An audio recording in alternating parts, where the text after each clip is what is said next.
Alright, what's going on, everybody? It's your boy, 3 Days Nate. We here, back again. You know what we're doing. We're talking NFL playoffs, NFC, AFC championship games. They are set, ladies and gentlemen.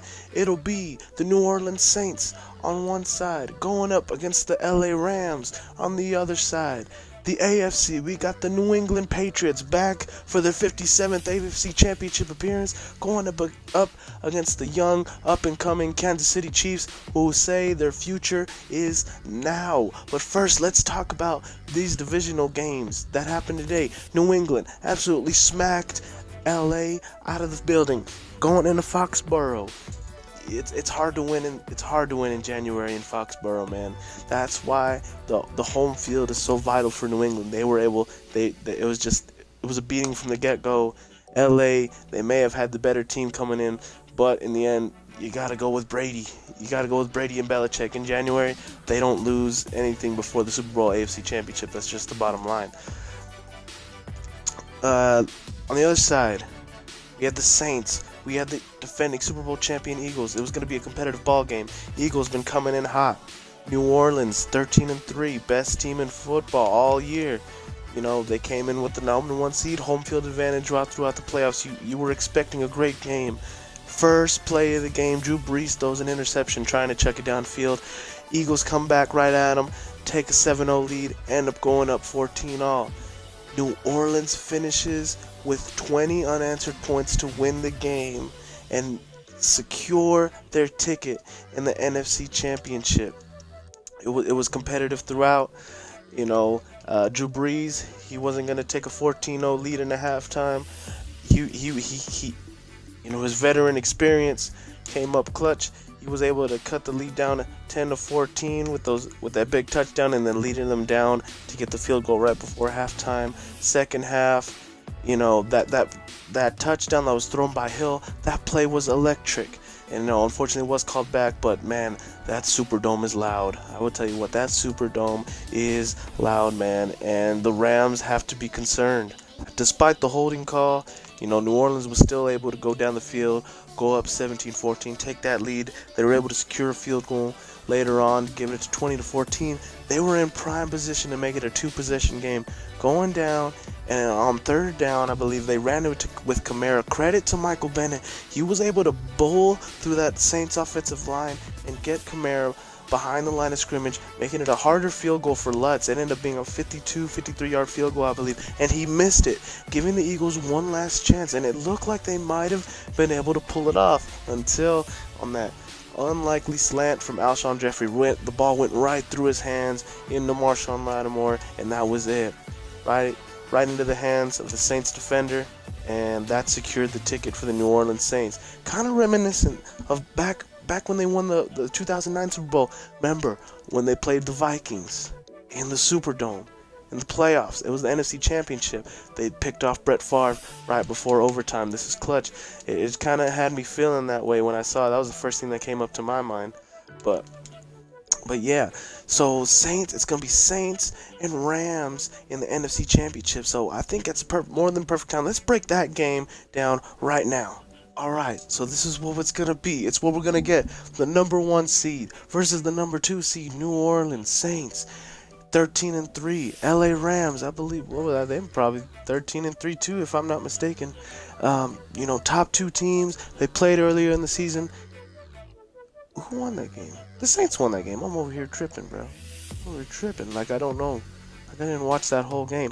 Anyways, man, this is sure to be an instant classic. Drew Brees trying to get one last hoorah before he rides off into the sunset. Potentially I don't think he's retiring this season, potentially next season. Who knows? His time is running out. He wants to be known as one of the all-time greats. He's been overlooked his whole career, with the likes of Brady, Manning, even Aaron Rodgers has overshadowed Drew Brees. But this season, he has truly gained the respect from his peers, along with the NFL community, as one of the all-time greats. And surely a second Super Bowl championship will put him in the top 10, potentially top 5 all-time quarterbacks.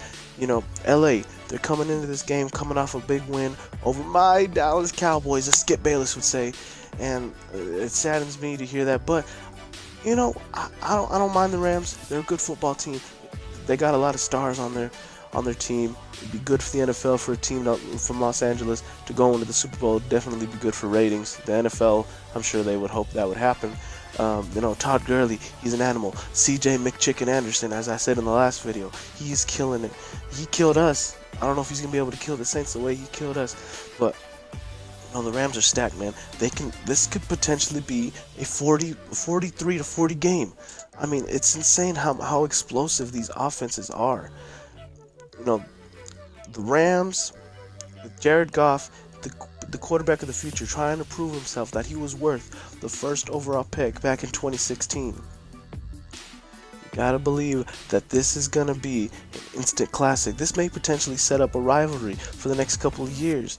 There's no reason why the Saints and Rams can't meet in the playoffs next year and potentially the year after that, as long as Drew Brees is at the helm.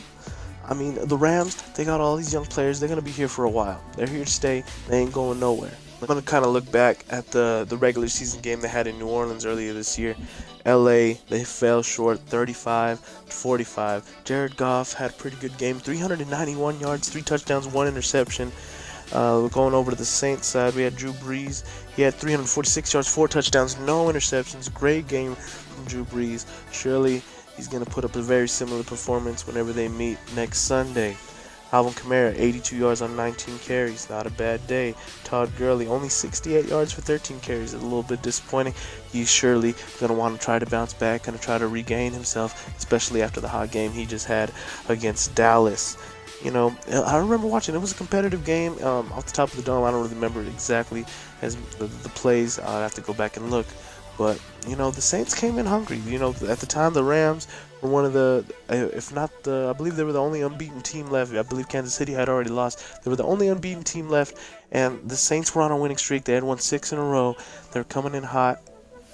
It was the clash of the top 2 teams in the NFC, and that's exactly what we're going to get this Sunday. I don't see any reason why it can't be a 45-35 game. My predictions? No reason to count out Drew Brees.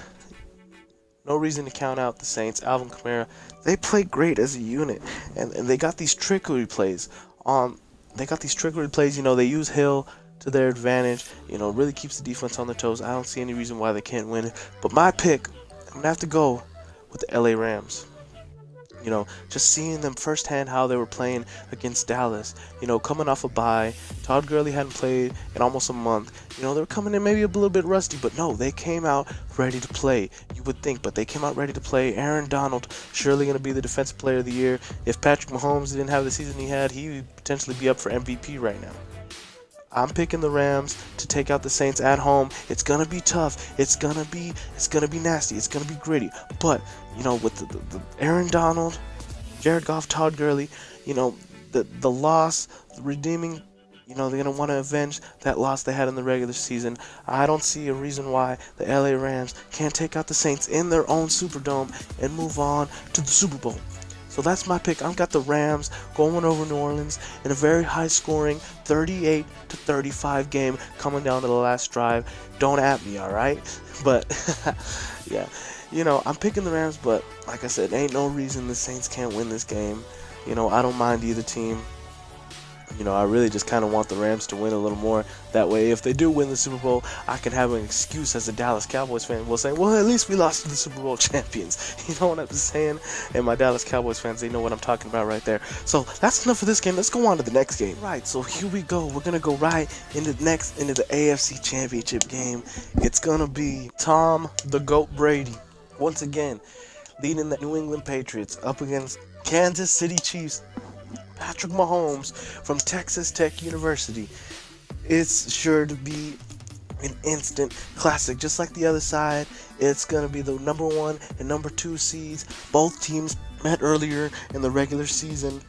Patriots were able to come up on top on that one. Mahomes, at the time, Mahomes and the Chiefs were playing out of their minds. They were undefeated. Tom Brady said, I'm still to go, and we're going to beat y'all.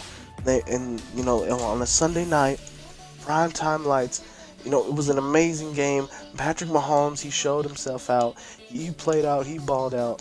But in the end, Brady, Belichick, they were just too much for the Kansas City that night. And they were able to come up with the dub. So let's get right into this one right here for prediction. Brady and the Patriots coming off a big blowout win over the LA Chargers that was mentioned earlier. Just absolutely murdered them. Foxborough, tough place to play during the playoffs, especially in January. It's cold, it's gritty, it's windy. Hard for for a California team to go out there and win. So they were able to take care of business with LA. Kansas City, they were just, the Colts came in, they were just a hot match from the beginning. They got off to an early lead. There wasn't much of a chance. Honestly, Mahomes balled out. He didn't show any rookie jitters. As good as the Colts were, they just didn't have the talent to match with Kansas City, and Kansas City got out of there with an easy win. And now they're gonna stay in Kansas City because that's where this game is gonna be. Because Chiefs clinched home field advantage. Now that is key. That is key because, like I said, Foxborough is a tough place to play, but the Patriots were not able to secure home field advantage this season. Arrowhead Stadium, one of the loudest stadiums, has been, is, and probably always will be one of the loudest stadiums in the NFL. And this is probably the best team they've had in a long time. I mean, the Alex Smith days, they had some good seasons, but you never really looked at them as real championship contenders. Before that, I'm trying to think, maybe when Priest Holmes was there, but I'm not exactly sure how good they were. This team has not won a Super Bowl since 1969. I believe that was the year they won it. It's been a long time since Kansas City probably had a team this good. This potentially might be Kansas City's greatest team in franchise history. They're excited. Mahomes, he could be the face of the franchise. He is the face of the franchise right now. He could be the face of the league here in the next few seasons. Patrick Mahomes out of Texas Tech University, just 2 hours away from my hometown, if I didn't mention that before. So, anyways, this is surely going to be another high-scoring game. Two offenses, two quarterbacks going to try to play each other out. Belichick and Brady. Belichick's gonna come in with the game plan. He's gonna try to shut down all the young guns. Tyreek Hill, he's a factor. He had some big touchdowns in the regular season game. I remember I was watching it. I forgot, they were down. I remember it was late in the game, and the commentator was saying, "This is when we're gonna find out if Patrick Mahomes is for real." Literally, first play of the drive, throws it to Tyreek Hill. He runs all the way. Had to have been 75. 70-yard touchdown. It was incredible. It was amazing. I couldn't believe what I was watching. Patrick Mahomes, he's something different, man. He is something different. He has greatness in him. Earlier in the season, I was watching the game against the Denver Broncos, and Denver had to have been up at least 2 possessions because I remember they had a decent lead in the fourth quarter. Just watching the way they were playing, the way the momentum was swinging, the way that he was carrying himself, I had no doubt in my mind that Patrick Mahomes was going to be able to lead Kansas City to a comeback win, and sure enough they did. They were able to secure the number 1 seed in the AFC. Patrick Mahomes probably going to win MVP, 50 touchdowns, over 5,000 yards, number 1 seed. It writes itself basically, man. Travis Kelce, one of the better tight ends. Let's go over to the New England side. Of course, Tom Brady. Always got to remember him. The receiving core, not the best that he's had, but they've been quiet this season. They've just kind of done them. They're like the San Antonio Spurs of the NFL. A little bit more flashy, but in the end, they're going to be in the playoffs. They're going to be competing for a championship. The regular season doesn't really matter. It all depends what they do in the playoffs. Sure enough, people are saying that they were slacking. And, they thought maybe Father Time was going to catch up with Brady. And guess what? He proved all the haters wrong today. And they wrecked what a lot of people thought might have been a Super Bowl champion. The LA Chargers, 12-4. They actually had a better record than the Patriots. But the Patriots smacked them. So you can't bet against Tom Brady. But I'm going to bet against Tom Brady, and I'm picking the Kansas City Chiefs to come out of Arrowhead Stadium as the AFC champions, going to their first Super Bowl since, I don't even know, maybe it might have been 1969. I don't know if it's been that long. I can't imagine it has, but maybe it has. First Super Bowl in a long time, is what I'm trying to say. So, my pick is the Kansas City Kansas City Chiefs going up against the LA Rams, a rematch of the Monday Night Classic that we had. Ended up being a 50 point game, highest scoring Monday Night Football game. Sure to make some phenomenal TV, some real entertaining, two young and up and coming teams playing for the Lombardi Trophy. It's going to be awesome. On the other hand, we really don't lose. The fans don't lose in this situation. Imagine, we get a Kansas City versus LA matchup. Who doesn't want to see that? Mahomes, Goff, Gurley, Tyreek Hill, two explosive offenses. You can't imagine that either team is going to score less than 40 points in that situation. If both the teams that I pick don't win, we get a New Orleans versus New England matchup, and who doesn't want to see that? Two of the greatest quarterbacks to ever put on a helmet, Drew Brees versus Tom Brady. Imagine if Drew Brees beats Tom Brady in the Super Bowl. You're telling me that doesn't give him a good enough case to be solidified as the GOAT quarterback? Who doesn't want to see that? If we get a Patriots-Rams, flashing lights of LA, that's big Super Bowl coverage. New England, the biggest dynasty since the 21st century. LA versus the best franchise. Who doesn't want to see that? If it goes the other way, Kansas City versus New Orleans, a matchup we haven't seen this year. What would they pull out of the trick? Two high-scoring offenses as well. Mahomes trying to take the throne early. Drew Brees playing for one last chip. Who doesn't want to see that? This year's Super Bowl is sure to be a classic, along with these NFC and AFC championship games. But yeah, man, that's all we're going to talk about today. Let me know down in the comment section who you think is going to win this Sunday's game. Let me know what you think about these kind of podcast style videos talking about the sports. This is something that I really enjoy. And, we're kind of just talking, man. We're not really going off the script or nothing. I look at a few stats here and there, but in the end, it's all about basically what's coming out of my head. And I'm really enjoying it. I hope you enjoy it. Subscribe to the YouTube channel. Check me out on Twitch. This is where I do all the recordings for the YouTube channel. And follow me on Instagram. We're blowing up on there. Dallas Cowboys fans, follow my Dallas Cowboys Instagram fan page. We post a lot of great stuff on there. We're almost to 8,400 followers on there, so you definitely want to check that out. Even if you're not a fan, just to go support your boy. Go get some good laughs. Well, we take haters, we take fans. You can comment how much the Cowboys suck on there if you have that at Dallas Cowboys RTR. Road to Redemption. You check that out. Check me out at 3 Days Nate. We appreciate y'all being here, so you keep it right here. Alright?